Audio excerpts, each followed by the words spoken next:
With my MCU rewatch and review series, I've been taking a look back at Marvel's past and all the films that they've released up to this point, but today I'm going to be talking about and looking at some upcoming MCU films and discussing my thoughts on Marvel's future. What's up guys, my name is Ryan, welcome back to or welcome to my channel if you are new here. So in this video, I'm going to be ranking upcoming MCU films based off how excited I am for them. All the films that I will be discussing in this video you can find a list for in the description, and most of these come from the Wikipedia page of the list of MCU films under the in development section. There are a couple that I have included on this list, which are Doctor Strange 3 and Thor 5 that were not on the in development list, but there have been talks about doing those films, and honestly, I'd be very surprised if the MCU did not do those films, so that's why I've included them here. But with that, let's just jump into this and get started. And kicking things off at the bottom, I have Black Panther 3. Now, this is not to say that I'm not excited for Black Panther 3. I'm excited for all of these films, but Black Panther 3 is the one I'm least excited for, and here's why. There's just so many directions that they could go with Black Panther 3, and most of those directions that I think they could go,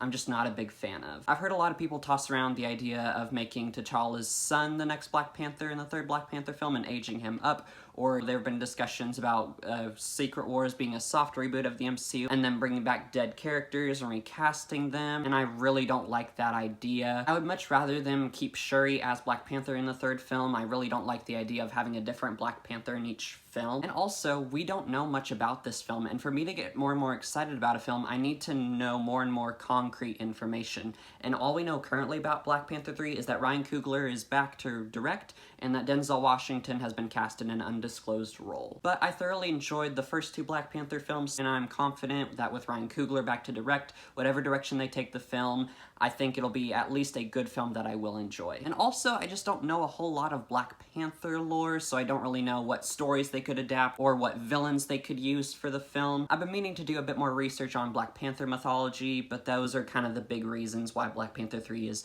in last place for me. Next up is going to be Thor 5, and I know a lot of people out there are going to be like, what, you're excited for a fifth Thor film more than a third Black Panther film? Yes, and here's why. The MCU's Thor franchise has really been up and down in quality, especially with its most latest entry, Thor Love and Thunder, which I know a lot of people really didn't like and weren't happy with, and actually that includes Kevin Feige and Chris Hemsworth.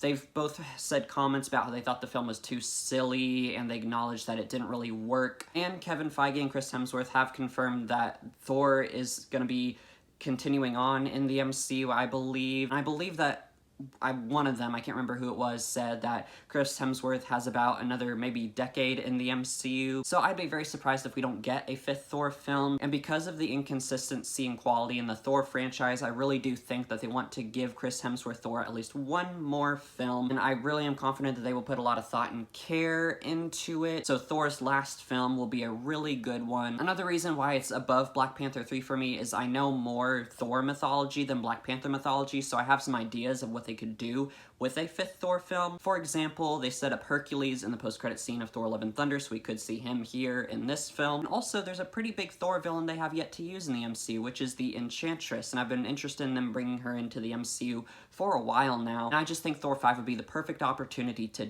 do that. I think they could get a really good actress to play her and give her this interesting backstory, and so those are the reasons Thor 5 is in this spot for me. Next up is an interesting one, and that is Armor Wars, which they announced like years and years ago as a Disney Plus show, but they decided to go in a different direction and make it a movie. Now, when I was initially putting this list together, I thought Armor Wars would be in last place for me, but upon doing more research, it's gone up a couple spots. Armor Wars is actually a pretty decently famous Iron Man storyline in the comics about Tony Stark dealing with his technology falling into the wrong hands, and that's what they pitched this show or movie as, except, you know, the main character is Don Cheadle's Rhodey. So knowing that this is now based off a big comic book storyline, and they actually seemingly have some ideas there, I'm much more confident that this will be an actually maybe pretty decent film. And also, we could potentially see some more Iron Man villains in this film that we have yet to get in the MCU, like Crimson Dynamo and Living Laser. I've been wanting to see his character in the MCU for a while now. I think it'd be a really cool villain to do. Also, with the supporting cast, they could bring in some other MCU heroes that we haven't seen in a while and develop their characters, and maybe we could see them again and catch up with them. So with all that, Armor Wars is a much more interesting project to me, and I have more of an idea of what they could do with it. Next up is Shang-Chi 2, and this is a film we should have gotten in like 2023. But regardless, whenever we get it, I'm excited to get more Shang-Chi focused content in the MCU. The first Shang-Chi film was a very pleasant surprise. It's one of the best MCU films post-Endgame. Shang-Chi was a really good character, and I'm excited to see him back in Avengers Doomsday next year. I'm excited to see more of this character and continue his story. When they initially announced the first Shang-Chi film, I had no idea what they could do with it, but then they announced who the villain was, the Mandarin, and it was going to kind of fix some issues that people had with Iron Man 3, and they also announced that the Mandarin was going to be Shang-Chi's father, so I was like, oh, okay, that's an interesting concept, that's an interesting dynamic. And when the film came out, it most definitely was. It was a really good film, so I'm confident that even though we don't know the concept of Shang-Chi 2 and what the plot will be, I'm confident they will choose another interesting way to go with it. And also because the post-credit scene in Shang-Chi, and when he gets the 10 rings, and he's talking to Captain Marvel and Bruce Banner at the end, and we find out that the rings are calling out to something in space. I don't know if that's going to be something that ties into Doomsday and Secret Wars, or if that's just a Shang-Chi franchise-specific thing. But regardless, I'm interested in seeing where that goes and kind of finding out the answer to this mystery they've established with the 10 rings. But Shang-Chi is just one of the best new MCU characters that I'm just excited to see more of, and excited for him to get his next solo project. Then we have Doctor Strange 3, and I am excited for a third Doctor Strange film for a lot of reasons, and one of them is I hope they finally make Nightmare the main villain. I feel that there are like 3 big Doctor Strange villains, and those are Dormammu, Baron Mordo, and Nightmare, and we've already gotten the first 2 in the MCU, and the only one left is Nightmare. With some of the Marvel content that I grew up with, whenever Doctor Strange appeared and would team up with like the Avengers or Spider-Man, one of the villains they would usually face off against is Nightmare, and I just think he'd be a cool character to do and have as a villain in the MCU. And I know a lot of people were disappointed and didn't really like the second Doctor Strange film, Multiverse of Madness. I actually really enjoyed that film, and I'm interested in seeing what they do in light of the post-credits scene when Doctor Strange meets Clea, who in the comics is his wife, and they seems like they'll be exploring the multiverse, investigating these incursions and all that, and maybe that'll tie into Doomsday and Secret Wars. And I also think that this could potentially open the door to doing like a Midnight Suns project, or maybe they kind of form that team in a third Doctor Strange film, and I think it'll be interesting to explore more of the supernatural side of the MCU. So there are just many reasons I'm excited for a Doctor Strange 3. Then we have a bit of a similar movie in regards to reasons why I'm excited for it, and that is Blade. Now, Blade was a film that was initially announced as part of the, not Phase 4 slate, but the Phase 5 slate. But as we know, Blade has been pulled from the release slate and has had a really troubled production. It's gone through different writers and directors, and apparently Blade is going to be part of the next MCU saga now. I know that's big red flags to a lot of people, and it is red flags to me as well, but this is why I'm excited for it, because they're not completely pulling Blade from the MCU, they're just like shelving it. I think they're still gonna do it, just later. And Blade coming into the MCU, like with Doctor Strange, I think we'll get to explore more of the supernatural side of the MCU. I'm excited to see Blade hunt down and fight some vampires, maybe Dracula. Once again, maybe that leads to a Midnight Suns project, or maybe a Howling Commandos project based on the Nick Fury's Howling Commandos team from the comics, which, if you don't know, is a team of supernatural characters in the MCU, like Blade, like Werewolf by Night, which I know the MCU has done a special presentation for on Disney+, Man-Thing, Vampire by Night, and Contu the Living Mummy, Frankenstein's Monster. I just think Blade being in the MCU just opens that door to explore more of these supernatural characters and introduce them into the MCU. I'm so excited for this character to enter the MCU and to have some good modern Blade content. Next up is the big one, and that is Avengers Secret Wars, and I was really struggling on knowing where to place this one, and I think right here in kind of the middle portion is a good place for it. I've been doing a lot of research on the Secret Wars storylines in Marvel Comics, and it's such a big Marvel storyline. They could do so much with this film and have so many characters and go so many different directions and set up a bunch of different things. They could do a lot of really cool stuff with this film, but we just don't have anything concrete yet. I think once I see Avengers Doomsday, and once that film comes out, obviously I'll have more of an idea of what they're gonna do with Secret Wars, but currently there's just so much they could do with this film that I really don't know what direction they'll go and what exactly this film could be. And also, with Doomsday and Secret Wars, there's supposed to be these big saga-ending events, the 1-2 punch that's gonna end the multiverse saga, like in the vein of Infinity War and Endgame. And I think they will be like those films in regards to how big and, the fact that they're gonna conclude this era of the MCU.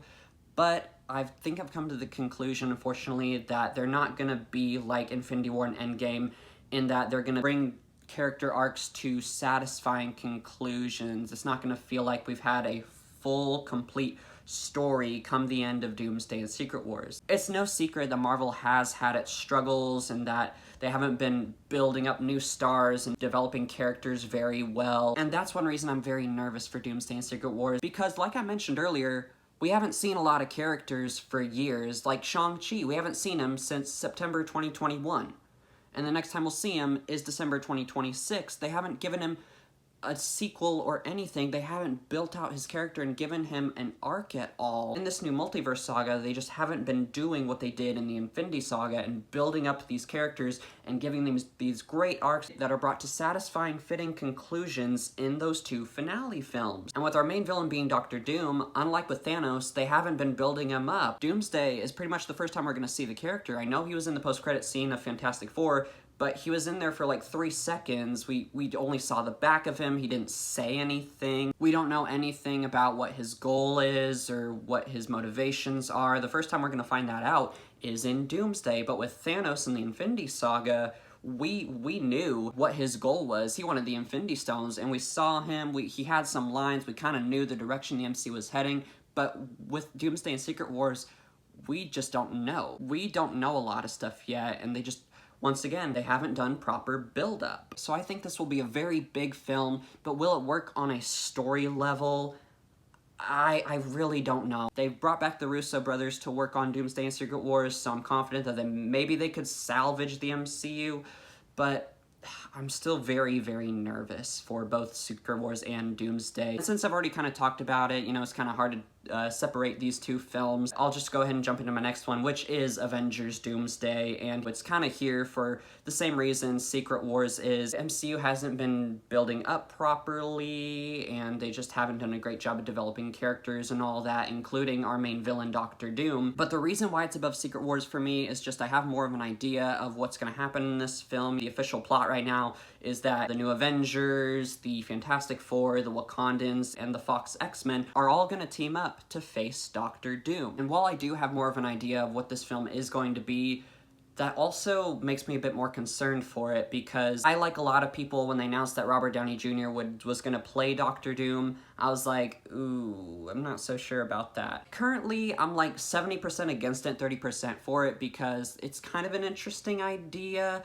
but I'm just worried that like they're just gonna make him basically evil Iron Man, not make him Victor Von Doom in his own like separate character, and just kind of make him evil Iron Man, basically. I don't want that. I want him to be Victor Von Doom in his own separate character who just kind of so happens to look like Tony Stark. And also with the casting of Robert Downey Jr., I think he'll do a really good job. He's a really good actor, but it just feels so gimmicky. It just feels like the MCU knows they've been struggling. They've been struggling to get people in theaters. They've lost a lot of trust, and it feels like they've brought back the Russo brothers, and they've cast Robert Downey Jr., and they're bringing the Fox X-Men into this film just to get people back in theaters, but I feel like it's not going to be that great on a story level. I really want to be excited for these Avengers films, and to a certain degree I am. You know, you are bringing back the Russo brothers. You've got some of my favorite MCU characters are going to be in this film. We're finally connecting things and bringing characters together, but you need the proper build-up, and that's just something the MCU has been severely lacking. So I really want to be more excited for these films, but currently this is where I am on my excitement level for Doomsday and Secret Wars. Bringing us into the top 3 is the Fantastic Four First Steps sequel. I really enjoyed the Fantastic Four First Steps. I especially loved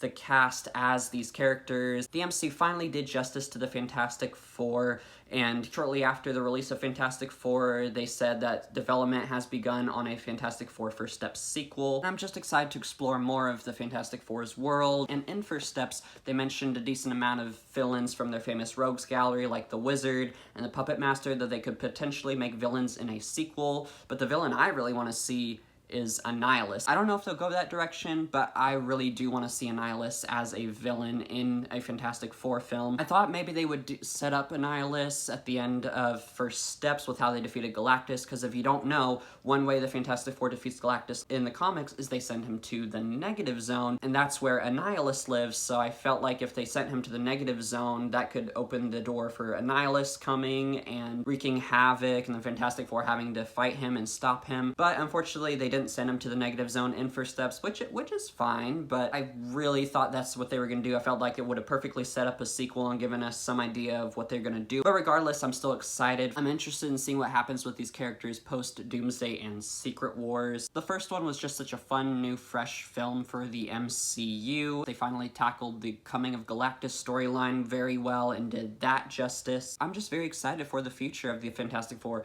in the MCU, because these are, used to be very big Marvel characters. They're Marvel's first family, and it's kind of bringing them back into popularity, so I really hope that their popularity continues to grow. And they pop up in multiple MCU projects. I hope these characters stick around in the MCU for a long while. There's so much lore they could use and pull from, so there's just so many reasons I'm so excited for a Fantastic Four sequel and the team's future in the MCU. Our runner-up is going to be the long-awaited MCU X-Men film. I've been so excited for the X-Men to enter the MCU, and one reason is because I haven't seen all the Fox X-Men movies. I've seen most of them, and some of them are pretty good, but some of them are not very good, and the consistency of those films is very up and down. And they did a lot of retconning with that franchise where things just didn't make a lot of sense. So I'm confident that kind of like with the Fantastic Four, the MCU can finally do the X-Men justice in live action. I'm so excited to see who they cast, especially as Wolverine. I mean, who are you gonna get to play this character besides Hugh Jackman? I'm so excited to find out. But the main reason I'm so excited for this X-Men film is because they've got Jake Schreier to direct this film. And if you don't know, Jake Schreier directed Thunderbolts, which is one of my favorite MCU films. That film was just so emotional, and the team felt like a family. It had some of my favorite MCU characters in it, and it was just so powerful and impactful, and it really resonated with me. And with Jake Schreier at the helm of an X-Men film, and he is actually a big X-Men fan, he said, that makes me so much more excited for this film. I think Jake Schreier can make this film really emotional. I'm confident they can come up with a really good story. I'm excited to see what X-Men characters they use, not just on the hero side, but on the villain side as well. And with the Fox X-Men universe, there's a lot of characters and storylines they did not do justice, mainly Apocalypse and the Phoenix storylines, so I'm really hoping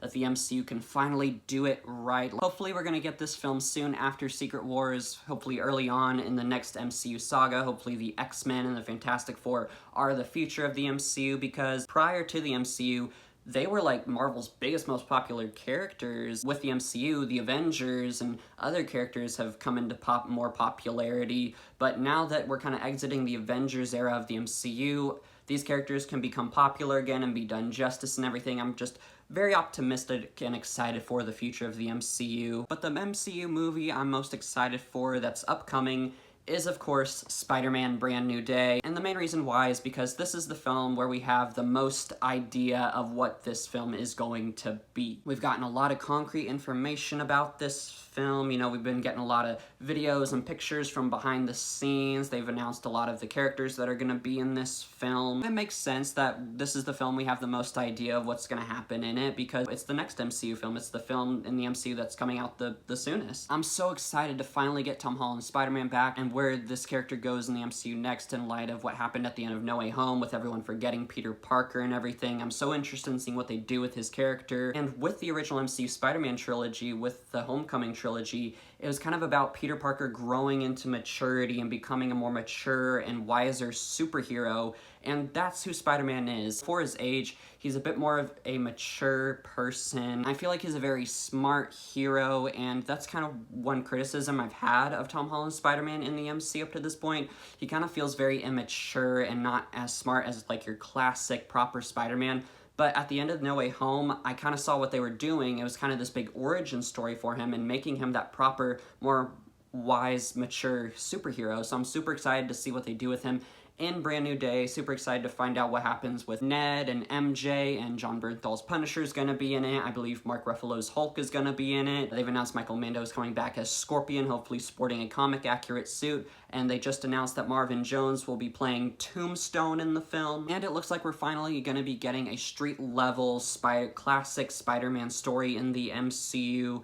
You know, previously he's traveled to different places and he's done multiverse stuff or been propped up and teamed up with like Avengers and other prominent MCU characters, but hopefully with this film we'll get a proper classic Spider-Man story in the MCU. I'm loving his new suit that we've seen in set photos and everything. And also the director, Destin Daniel Cretton, I believe his name is, who directed Shang-Chi, is directing, so that gives me even more confidence in this film because Shang-Chi was such a good film. And once again, this is just another character I'm excited for his future in the MCU, because with Secret Wars, maybe they'll give him the symbiote suit, and maybe after that they'll do a 5th Spider-Man film where they tackle the Venom storyline, and maybe they'll bring Miles Morales in, and he'll get to work with Peter Parker, and Peter will train him to be the next Spider-Man, and Peter will kind of retire and get his happy ending with MJ and get to have a family. So those are just all the reasons I'm so excited for Spider-Man Brand New Day. But with that, that's all my thoughts on my ranking of the upcoming MCU films. Let me know down below how you would rank all these upcoming MCU films. Would love to see your lists and hear why you're